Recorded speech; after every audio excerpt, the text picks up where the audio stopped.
अब खुलेआम धमकियां दी जा रही पत्रकारों को। अब आप समझ लो मेरी पीड़ा ये है कि मैं इनसे दब नहीं रहा हूं, इनकी पीड़ा है। किस बात से दबूं भाई मैं? मेरा काम है आपने जो किया है उसको दुनिया के सामने लेके आपको बता चुका हूं। एसपी को बता दिया, कलेक्टर को बता दिया, संबंधित थाना क्षेत्र के टीआई साहब को बता दिया, विधायक जी को बता दिया, सांसद जी को सबको बताया मैंने। अब बिल्कुल बताऊंगा, मेरी सुरक्षा का मामला है। कल को मेरे ऊपर हमला, मैं गांव गया, मेरे ऊपर हमला कर दिए लोग, तो कौन होगा इसके जिम्मेदार? यही लोग होंगे ना जो फोन लगा लगा गालियां दे रहे हैं।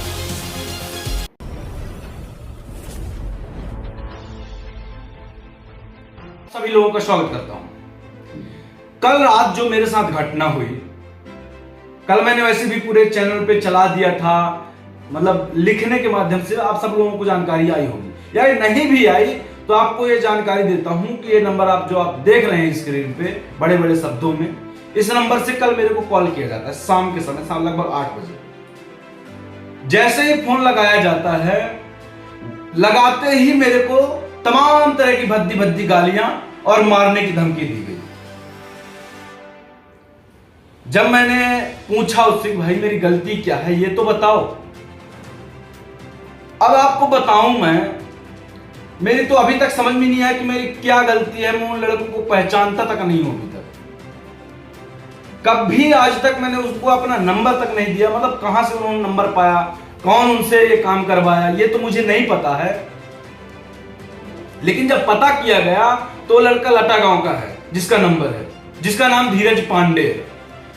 अब मुझे नहीं पता उससे मेरी क्या दुश्मनी है, और आज तक मेरी कोई बहस नहीं हुई उससे, ना ही आज तक कोई बातचीत हुई कि हमारी कोई विषय में बातचीत हुई हो।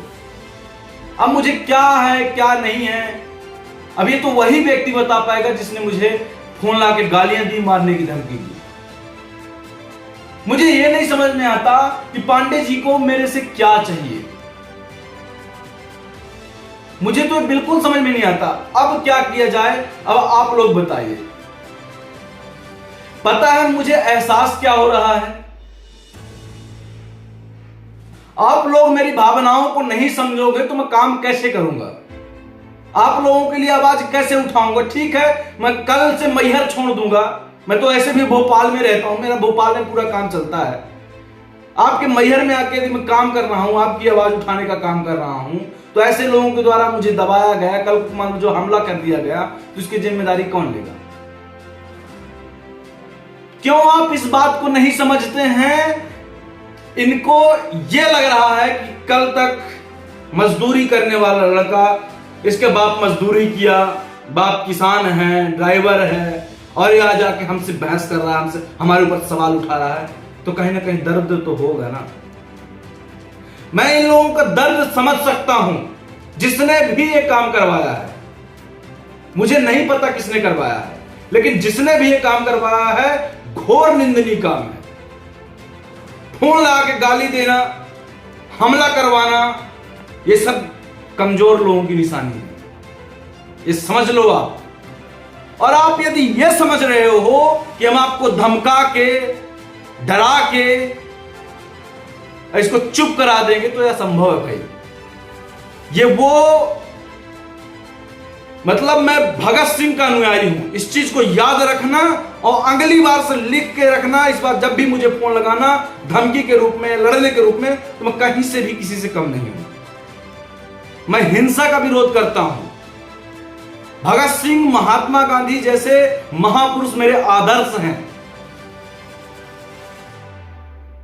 मैं डरता किसी से नहीं हूं, ना तो मेरा किसी के कृपा से घर चल रहा है, ना तो किसी के कृपा से मेरी नौकरी चल रही है, और ना मैं किसी से डरने वाला हूं। अपना मैं कैसे गुजारा करता हूं मुझे पता है, लेकिन मैं किसी कृपा से नहीं चल रहा हूं। मेहनत करता हूं, इसलिए जी रहा हूं और आपकी आवाज उठा रहा हूं।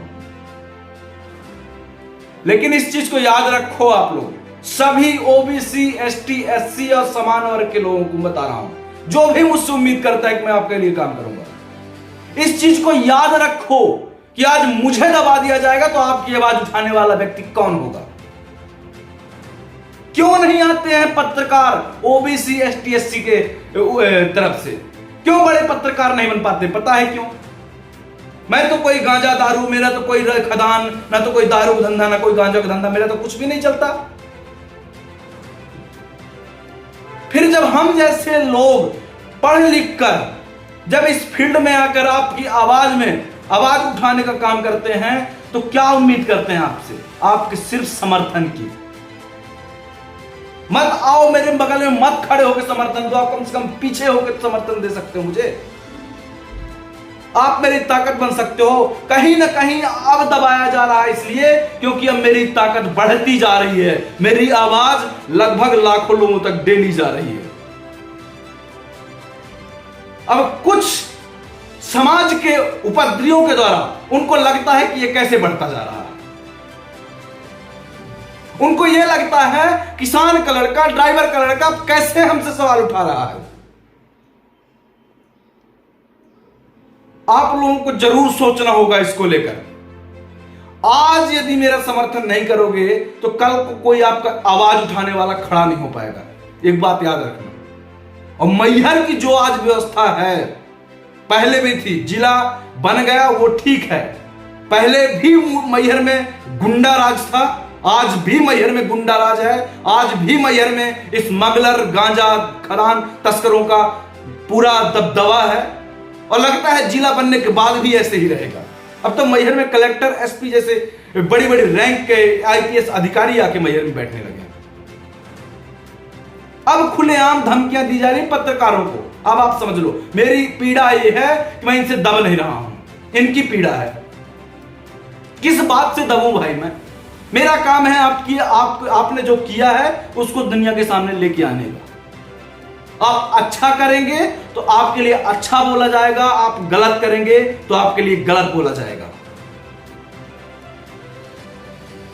मैं सबका सम्मान करता हूं, उम्मीद भी यही करता हूं कि आगे से मेरे साथ ऐसा नहीं होगा तो मेरे पास इस बार तो प्रूफ नहीं है, मैं रिकॉर्ड नहीं कर पाया उन्होंने गालियां दी हैं तो, लेकिन नंबर तो है मेरे पास जो मैं सबको बता चुका हूं। एसपी को बता दिया, कलेक्टर को बता दिया, संबंधित थाना क्षेत्र के टीआई साहब को बता दिया, विधायक जी को बता दिया, सांसद जी को सबको बताया मैंने। अब बिल्कुल बताऊंगा, मेरी सुरक्षा का मामला है। कल को मेरे ऊपर हमला, मैं गांव गया, मेरे ऊपर हमला कर दिए लोग तो कौन होगा इसके जिम्मेदार? यही लोग होंगे ना जो फोन लगा लगा गालियां दे रहे हैं। तो प्लीज हाथ जोड़कर निवेदन है आप लोगों से, मेरे वीडियो को शेयर कीजिए ताकि ये बात मुख्य निर्वाचन अधिकारी को जाए, ताकि पत्रकारों की सुरक्षा बनी रहे। नहीं चुनाव आते आते पता नहीं कितने लोगों को मर्डर कर देंगे लोग। एकदम गुंडा राज बना रखा है यहां। बहुत बहुत धन्यवाद। जय हिंद, जय भारत। कभी नहीं झुकूंगा मैं, ये बात याद रखना आप।